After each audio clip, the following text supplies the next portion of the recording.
What's up, world? Welcome back to the Big City Gardener YouTube channel. I'm your host, Timothy Hammond, the Big City Gardener. Here on this channel, it is my goal to help you just grow it. Today, we're going to talk about how to properly transplant your tomato seedlings. Now, if you don't know how to start your tomato seedlings, what you need to do is check out this video that I'll link right up here. If you remember from the last video where we talk about starting our tomato starts, we talk about starting them in seed cell starting trays, similar to this one. The reason being, they take a lot less soil to get started. So if you end up having some areas like these right here that don't germinate, you don't waste a 4-inch pot's worth of soil in this area. Less soil, less money spent. And that's one thing that's important about gardening. The goal is to have the most enjoyment we possibly can and grow the most produce possible. So let's get started talking about how you properly transplant your tomato seedlings. How do you know when it's time to pot up your tomatoes? First, I like to look at the leaves.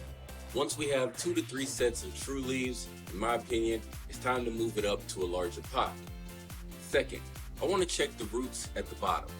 If I see roots coming out of the bottom of the pot, that definitely means it's time to pot it up.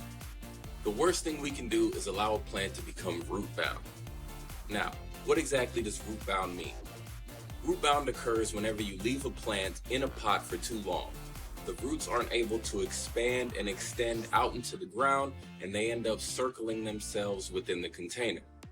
If you've ever gone to a nursery and bought a plant that's been on the shelf for a long time, you take it home and you take it out of the pot, you'll see those roots circling around the container and around the root ball. That's one thing you want to avoid whenever you're growing tomatoes. Root-bound plants are stressed plants. Stressed plants lead to pests and diseases, and that's something we definitely want to avoid if we want to have a thriving, efficient garden. Now, once I see those two things, it's time to pot up the next size. In this case, it happens to be a 4-inch pot. But had you started in a 4-inch pot, the next thing you would do is probably move to a 1-gallon pot. But that's one reason why I always start all of my seeds in small seed starting trays similar to this one.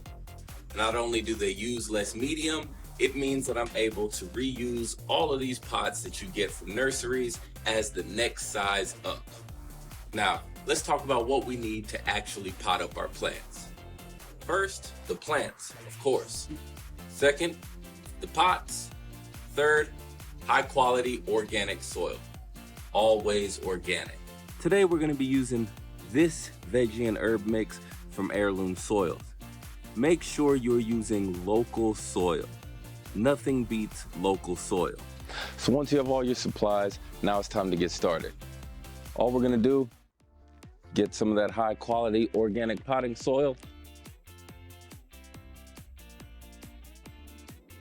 And now we're gonna remove the tomatoes from the cells, just like this. And now, here's a trick. Whenever you're potting up tomatoes, you want to plant them as deeply as possible. And that's because tomatoes are able to root from their stem. So, bury your tomato as deep as possible.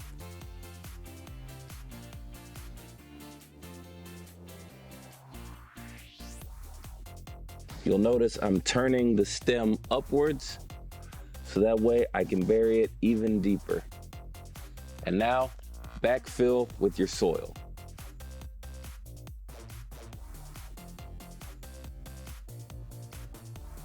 I like to pot it up to where only the leaves are above the soil level, no stem is remaining.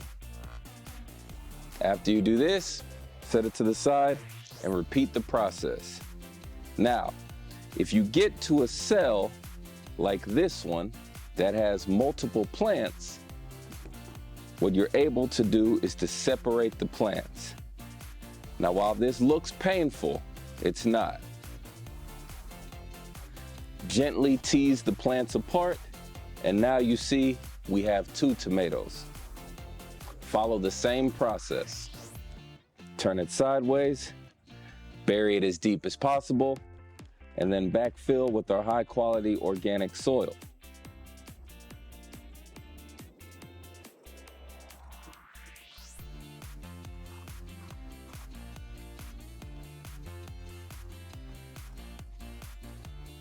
If you feel like you're gonna damage the plants or destroy them, then just stop. Plant both of them together, and when you go to plant them in your garden, you can train each plant to grow away from each other. Or you can wait till after you pot them up, the plants have developed a more robust root system, and then you can separate them before you plant them in the garden. Sometimes your hands just work better than shovels or containers. And that's how easy it is to pot up your tomato seedlings. Now, once you have them here, you're either gonna take them back inside underneath your grow light, or if you live in a warm climate, you can leave them outside and allow them to keep growing. Now, from this point, you're looking at 2 to 4 weeks before they're ready to go out into the garden. Why do I say 2 to 4 weeks? It depends on what's in your soil, it depends on the food that you're feeding your tomatoes, and it also depends on the strength of your grow lights.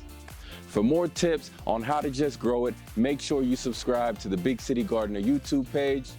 And as always, don't be afraid to go outside, get your hands in the dirt, and just grow it. Until next time, peace. Before I let you go, I need you to do more than one thing.